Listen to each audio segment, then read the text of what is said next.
time. Oh my gosh. Twice in a row. One, We have good pre-warning. This is terrible. Okay, welcome to Decaf, a weekly podcast by the Beacon Center of Tennessee. I'm Taylor. That's Mark. He just interrupted me 3 times as I tried to start the show already. By saying funny things, though. Nothing you say is funny. Well, I said something. I did say things. We can agree on that. You did say things. I will not say what they were, if they were funny or not. All right. So you want to dig in. And Mark and I have some strong feelings about the things we're going to talk about today. I'll start off by saying that. So, really strong. So let's get into it. All right. First thing we're going to talk about. There's somebody out there. Yeah, there's somebody climbing down our window right now. That's not what we're going to talk about. Oh. What we are going to talk about, Mark, focus. Cool. Okay. I'm sorry. What we're going to talk about is the phrase "okay, boomer." Okay, so recently, all over social media, people have been dismissing our parents' generation by saying "okay, boomer" anytime an older person makes a comment of any kind. I typically push away millennial hatred because a lot of people hate on millennials, and I say, watch it, we're not all bad. But I mean, maybe we are all bad after this. Well, I don't even think this is millennials. I think it's like the Gen Zers doing this. Sister's age? Yeah, Sorry, probably. Yeah, I think so. But like, this makes me so mad on so many levels. Like, as soon as I saw it, because that is apparently a response to something. So somebody old says something you disagree with, you say, "Okay, boomer," and that's enough to end the conversation. This is like so dismissive. It's so dismissive. Imagine you said, "Okay, white." Well, they just say, "Okay, white guy," or "Okay, African American lady." Like, it's insane that because of somebody's, and I mean, talk about ages. I'm like, how is it that somebody, just because they're born in a separate generation? I mean, how about "Okay, Gen Z"? You're the ones who want to bring socialism to us. How's that sound? You guys are the ones who are ruining everything. Let's just start dismissing Gen Z. Honestly, I love old people. I think that they are way smarter than any of us. I don't know if we should call them old people, but okay, well, I mean, the elderly. Which you said our parents' age, right? I just want to be clear. Or older. All right. Sorry, Mom. Or older. And I just think they're way smarter than us. People, what was the... They're not way smarter than us. That's ridiculous, too. Like, they have wisdom. They have age. They've seen things happen. Wisdom's kind of... Seen. Like, I'm going to disagree with you on all of this. I think that it doesn't matter. Right. No, I think you can't say that a whole generation has wisdom either. Some of them are super dumb. Okay, but a lot of times when Gen Zers, okay, boomer, these people, they're telling them something they don't want to hear simply because they disagree with it. Typically, what these Gen Zers are disagreeing with, especially on social media, is their political views. For sure. That's kind of what I'm talking about in this confined space. Now, I'm not saying they're all smarter than us or whatever, but in this confined space of people getting okay boomered on social media, it typically has to do with someone who is wiser and has seen political systems crumble and fall, saying things about how politics works, how the world works, trying to give people some type of a lesson, and they're being dismissed, and I don't like it. Let's not judge people based on age, race, gender. How about that? Isn't that something? And we can listen to their opinion and argue. And honestly, this is part of the problem. And like, we're very fair, but this is part of the problem with the left. A lot of times they attack people and they say, "Okay, you're racist, you're sexist," with stuff that's not really like, "Oh, I want lower taxes." Well, you're obviously a racist. So like, so the idea that you can just dismiss people with 1 or 2 words that are unrelated to the actual argument, it shows a lack of intelligence on your part. Argue the point and say why you think they're wrong. And boomers are wrong about some things. And dismiss someone because of their age, their race, whatever, then you're not. You don't have a good argument. Obviously, don't have a good argument. No, and you lose the argument. So stop with that. I'm going to kill somebody. Stop with it. Mark is getting fired up. Okay, the next thing we're going to talk about is something that's also going to fire Mark up, and it is the Nashville financial crisis. So an article came out recently about apparently we're having a water crisis with Metro Waterworks. Water crisis, more of a financial issue than the water crisis. Okay, I should have said it like that. But they, in March of 2018, apparently the state comptroller's office threatened to take over Metro Nashville Waterworks. The city council apparently didn't know about this. They weren't told that it was going to happen. And so now we're in this situation of Nashville doesn't have enough money to fix crucial needs in waterworks.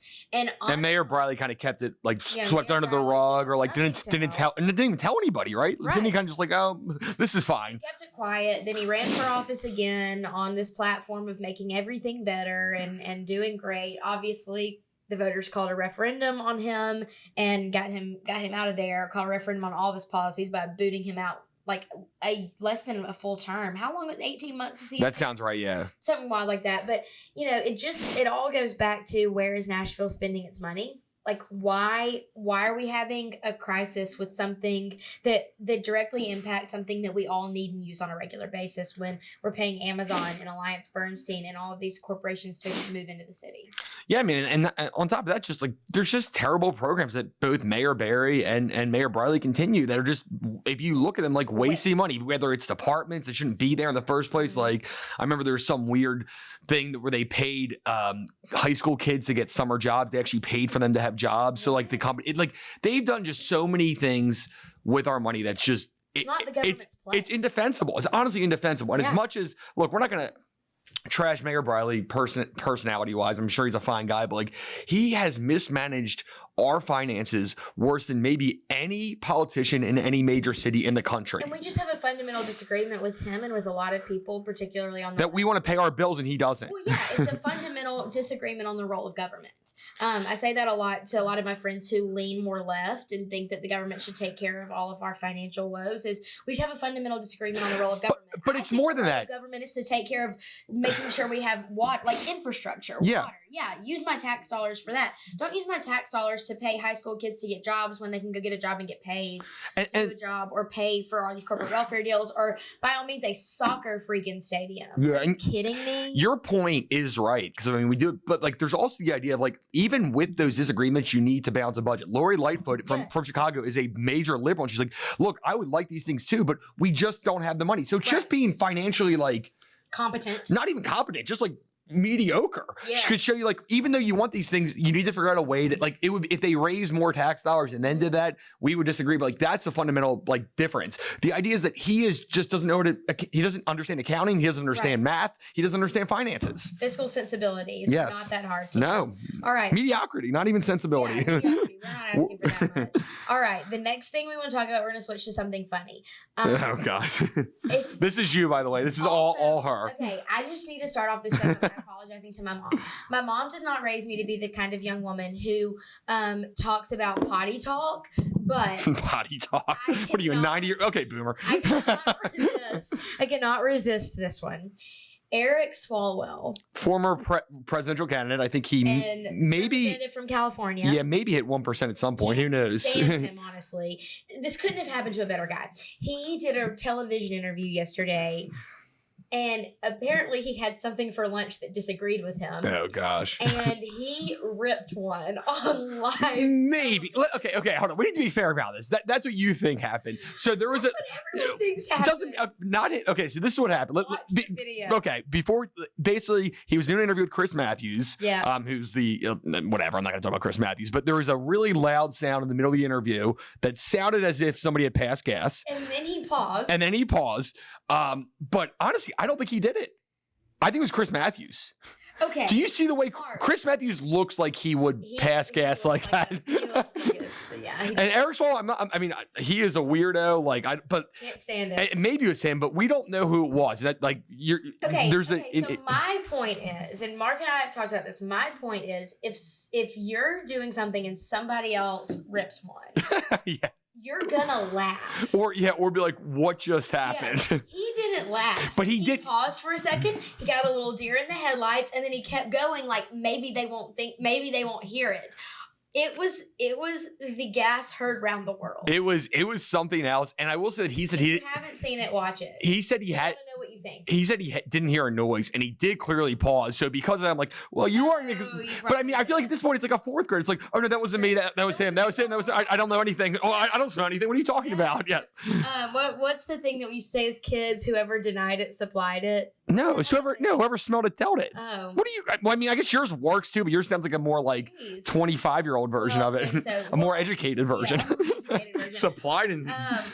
Well, Twitter has gone like exploded over this, and there were some really funny ones. No pun intended. There were some really funny ones that Jason put together a list.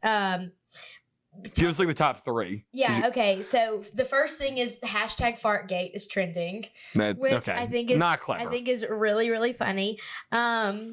Gosh, politicians are normally considered to be full of hot air. Swalwell's full of hot gas. That is disgusting.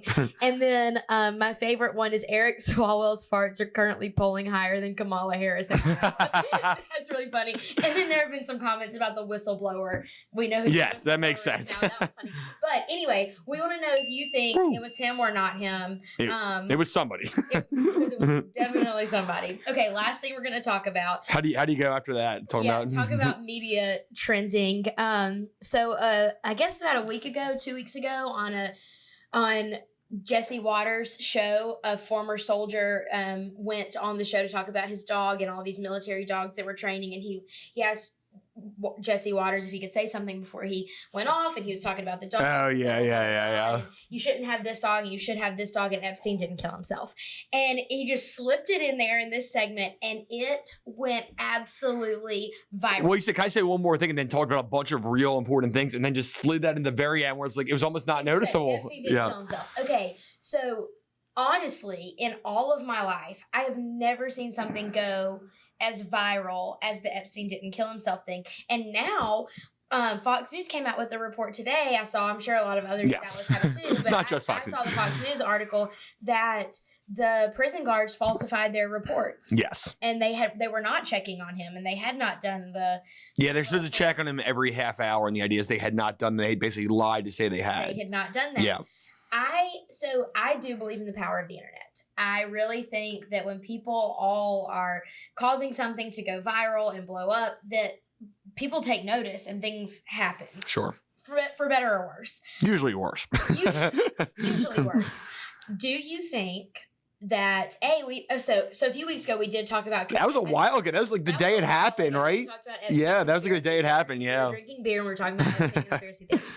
Sounds like a Friday night for you. Do you think, yes, just your average Friday night in my house, do you think that anything is going to come out as a result of the internet demanding answers? I mean, John Kennedy, senator from Louisiana, said on C-SPAN, I saw it right before he walked in here, Christmas ornaments, drywall, and Epstein, 3 things that didn't kill them, hang themselves. Yeah. So I'm not a conspiracy theorist. Like I'm still the idea. Like I think JFK was killed by one person, Lee Harvey Oswald. Like I really believe that based on that. Same. So, but there's also the idea like when there's smoke, there's fire. I know. And those he had some and those people getting arrested on some powerful he did. People. And those people like not doing their jobs. Like I do get why they falsify. Because like they're like, oh, this guy killed himself because we didn't do our jobs. There is more than just the idea that somebody went in there. But I'm not sold. I feel like I'm going to withhold my opinion for the first time ever. I don't know, and I don't feel comfortable saying either way, which is crazy to think about. I don't either. That's why I asked you because I wanted you to say. I don't know. I don't know either because you're not crazy to think that he didn't kill himself though. Like a lot of other conspiracies, like the 9/11 inside job stuff. Like it's not crazy to think that he actually. I know it's didn't do it because I feel like. With powerful people that hold a lot of secrets, crazier things have happened. Especially with sex with underage girls. It's a pretty big secret that could just derail a lot of people's careers. So there is a reason they'd want him to be dead. That's true. All I'm saying is this thing went viral, and I would be surprised if it did not result in some answers. By the way, next week, somebody mentioned Jesse Waters. We need to talk about him saying that he wishes he was black for about a year and a half. That was an interesting commentary by him. Interesting time to be alive. Yes. Also, next week I want to talk about how 98 or 93 degrees. Oh. We could talk 98 degrees. I would love that. I'll bring him all like band t-shirts from middle school. No, I want to talk about how I think it's 93% of millennials say they want to be social media influencers. Oh, God. Disgusting. So that's what you have to look forward to next week. But as for now, I'm Taylor. This is Mark. You're watching Decaf. Or listening to Decaf. Have a great weekend.